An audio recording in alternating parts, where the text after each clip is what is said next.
The prophet's wife. He said God told him I was his wife, but when I married him, I saw things no woman of faith should ever have to see. It happened one Sunday morning, hot and bright, the kind of Jamaican heat that made the fan in the corner of the church spin uselessly, like a decoration.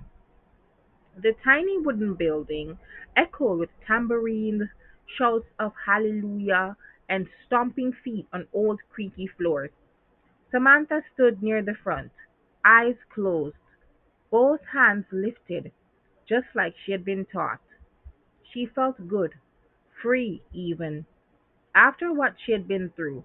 The man who nearly broke her, the baby she lost, the depression that had her locked in a room for weeks. This little church had felt like safety. But that day changed everything. Prophet Devon was pacing. His white suit shimmered under the dusty ceiling lights. His voice thundered. There is a young woman here. The Lord say you are a vessel, a chosen rib. People gasped. One woman fell out in the spirit. You, yes, you in the pink blouse, come here. Samantha opened her eyes, realizing the whole church was looking at her. She stepped forward slowly, barefoot, heart thumping. The Lord say, you are my wife. Gasp again. Even the tambourine player froze. Samantha blinked. Me? Your wife? She whispered. Yes, it has been revealed. I have been fasting for 7 days.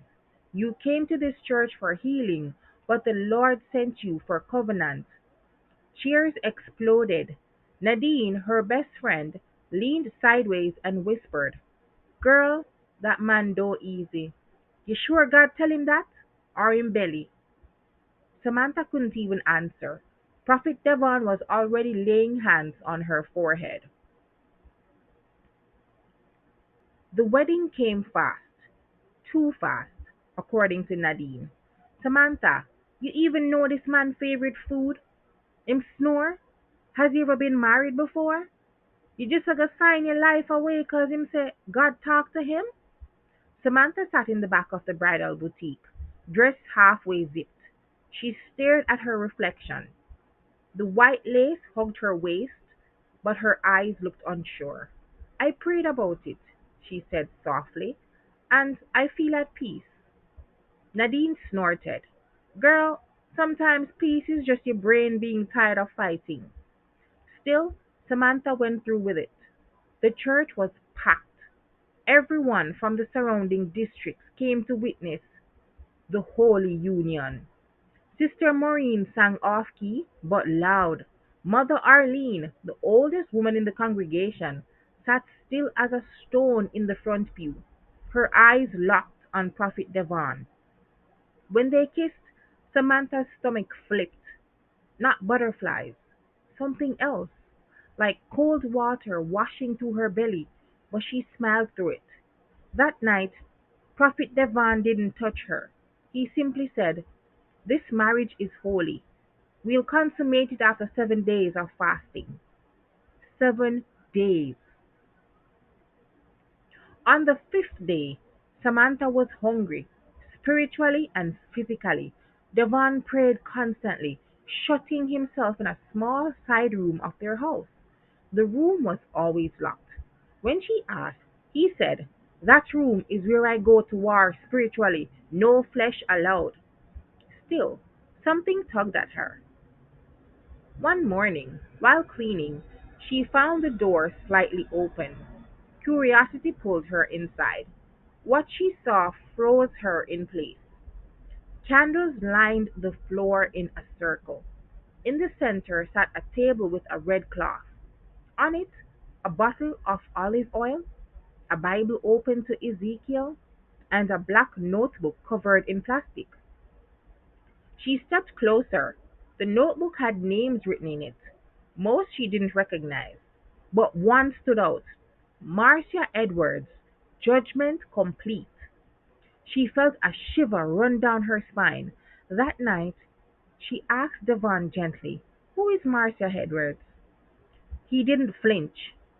Someone who tried to curse the ministry. She's no longer a concern. You know, hear what I'm saying, Sam? Nadine said on their weekly phone call. The man sound off. You ever see what him doing in that room? And what kind of husband don't touch him wife after wedding? God tell him that too? Samantha felt conflicted. She had grown up with chaos. Maybe this was what order looked like. Strict rules, fasting, submission. Maybe I just need to be more obedient, she said. To who? Him or God? Samantha had no answer. That night, she woke to the sound of mumbling. She followed the sound to the side room.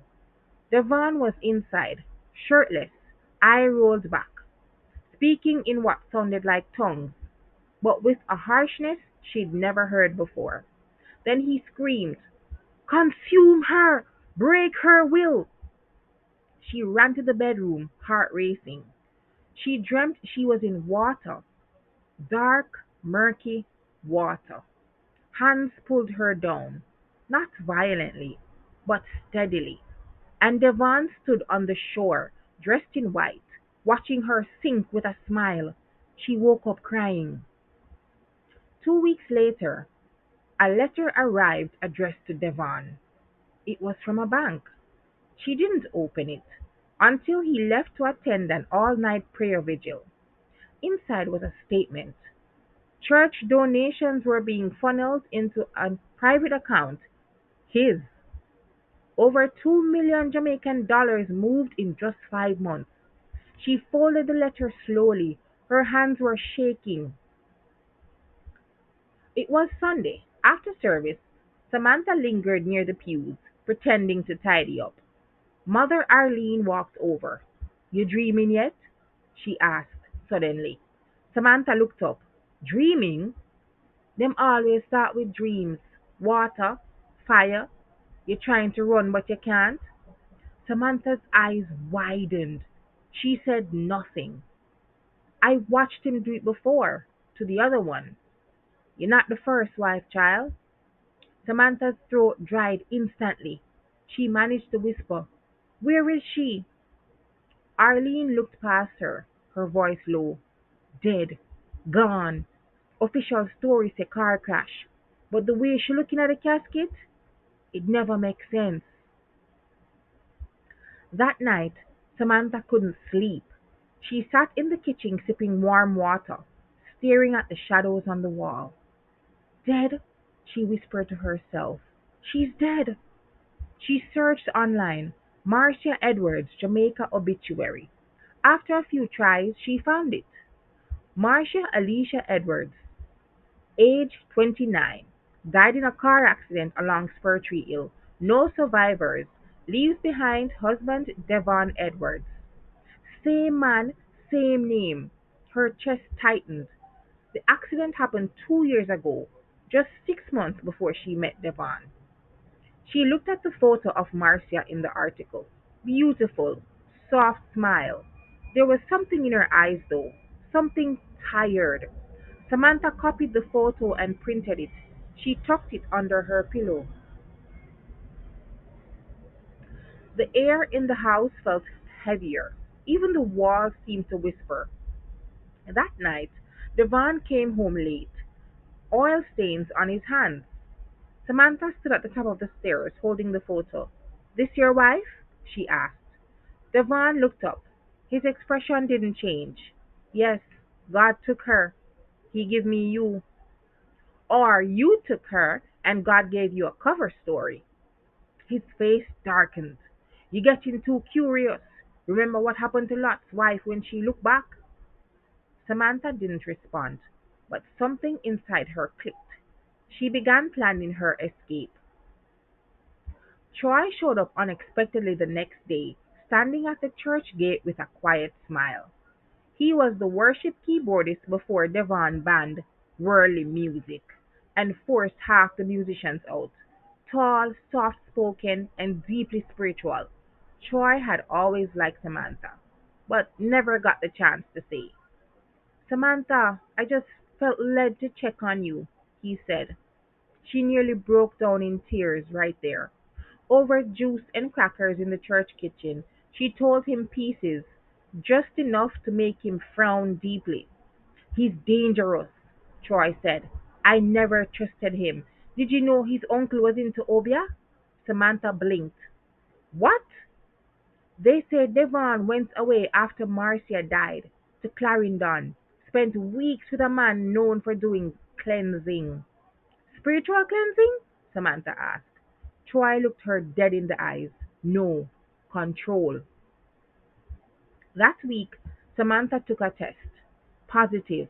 She stared at the tiny blue line, the plastic stick trembling in her hand. When she told Devon, his face lit up. He grabbed her hand and said, finally, the prophecy will be fulfilled. What prophecy? She asked. The child will be a vessel for divine power, born in fasting, raised without corruption. He will be the next prophet. She laughed nervously. You don't even know if it's a boy. Devon gripped her face. It will be a boy. I declared it. You must protect your womb at all costs. No meat, no touching, no one else's hands on you but mine. She pulled away. A voice inside her screamed, you have to get out before this child is born. Samantha began hiding money, cash from the grocery envelope, tips given to her by her church sisters. She stashed it in an old makeup case behind the wardrobe. Troy offered her a phone with no GPS. Nadine said, just say when. Mother Arlene slipped her a note that read, my grandson can carry you go St. Mary. Call me when you reach. The plan, leave on Tuesday when Devon will be at a fasting retreat in Montego Bay. But plans fall apart. The Sunday before the planned escape, Devon calls for a private anointing ceremony in their home. He invited three elders, none from the church. They came wearing black robes with red sashes. They burned incense that made Samantha dizzy. Devon placed oil on her stomach, chanting, the child will carry the mantle. The child will see visions. The child will bring power. Then he drew something, a symbol, on her skin with the oil. She wiped it off the moment they left. It burned. That night, the dreams returned. She was in a room with no doors, the baby in her arms, and Devon laughing outside, holding the only key. The next morning, Samantha woke to Devon standing over her. He held her hidden phone in one hand, the printed photo of Marcia in the other. You think you're smart, he said, voice low. You lied to me, she replied, sitting up slowly. You killed your wife. You're using God to control people. Before she could finish, he slapped her hard. I am God's voice, he spat. You think people follow me for fun? I've been chosen, anointed. You're just a vessel, a container. If you leave, you'll carry curses with you. She held her cheek, stunned. Tears welled, but not from fear, from fury. Then curse me, prophet. Let's see if your mouth have more power than my God. That night, Samantha dreamed again, but this time it was different. She was surrounded by fire, but instead of fear, she felt warmth. A woman stood across the flames, Marcia. She looked strong, alive. Take your child and go, she said. I couldn't, but you can. Samantha woke up drenched in sweat, but the fear was gone. She would leave, even if she had to walk barefoot to St. Mary. Devon left the next day, claiming he was going up in the mountains to fast. He took no phone, no car, just his Bible and a small bag. That was her window. Nadine arrived with a taxi. Troy was already inside. They drove fast, silent, hearts pounding. No one spoke until they crossed into St. Mary. You're safe, Troy whispered. We made it. But Samantha couldn't relax. Something inside told her it wasn't over. In a small wooden house hidden behind mango trees, Samantha lay on a cot with blankets over her belly. Mother Arlene's grandson, a calm man named Everton, brought her ackee and saltfish every morning.